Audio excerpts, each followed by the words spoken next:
Happened to catch this video. It went viral.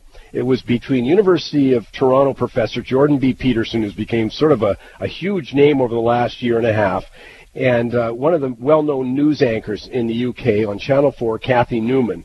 It's gone viral. I'll tell you why, and we'll play a brief clip from it on Instant Wisdom coming up next. I was wishing you were here again. Time now for our own Instant Wisdom. University of Toronto professor Jordan Peterson skyrocketed into public consciousness in 2016 for refusing to be forced by government to use gender-neutral pronouns. It's become a pivot point in the debate over free speech. But Professor Peterson thinks it's a lot more than that. It's an all-out assault on Western categories of thought, initiated by French intellectuals of the 60s, led by Jacques Derrida. He's founder of what's called deconstruction, a total critique of Western philosophy and thought, and taken on by the Marxists. Well, today I'm going to play a clip from a Channel 4 broadcast in the UK, which has gained incredible notoriety for the tactics used by the interviewer, Cathy Newman.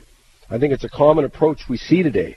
The person says something, then it gets restated to extremes in order to make that person seem like a spawn of the devil.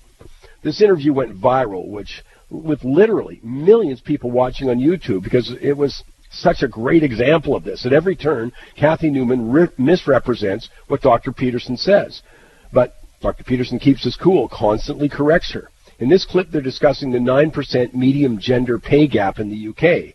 While Ms. Newman is determined to say that it's caused by gender alone, Mr. Peterson said it's far more complicated than that, with a number of variables coming into play. But she simply won't have any of that.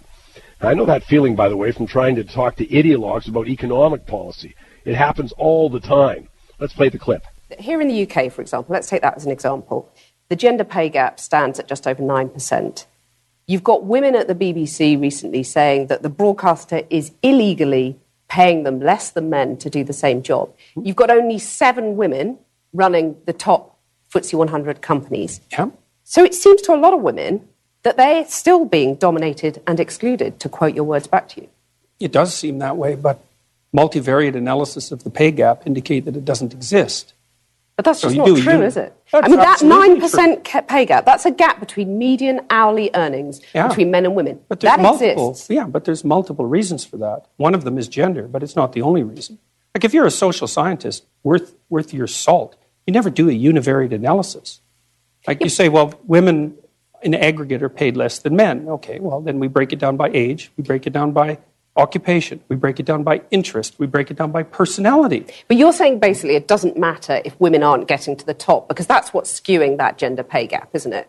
You're saying, well, that's just a fact of life. Women aren't necessarily going to get to the top. No, I'm not saying it doesn't matter either. You're saying it's a fact there are of multiple life. reasons for it. Yeah, but those reasons, why should women put up with those reasons?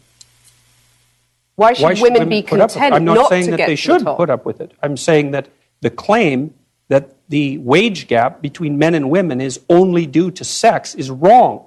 And it is wrong. There's no doubt about that. The multivariate analysis have been done. So I can give you an example. You keep on talking about multivariate analysis. Let me give you an example. I'm saying that 9% pay gap exists. Yeah. That's a gap between men and women. I'm not saying why it exists, but it exists. Now, if you're a woman, that seems pretty unfair. You have to say why it exists. But do you agree that it's unfair? If you're a woman... Not necessarily. And on average, you're getting paid 9% less than a man. That's not fair, is it? It depends on why it's happening.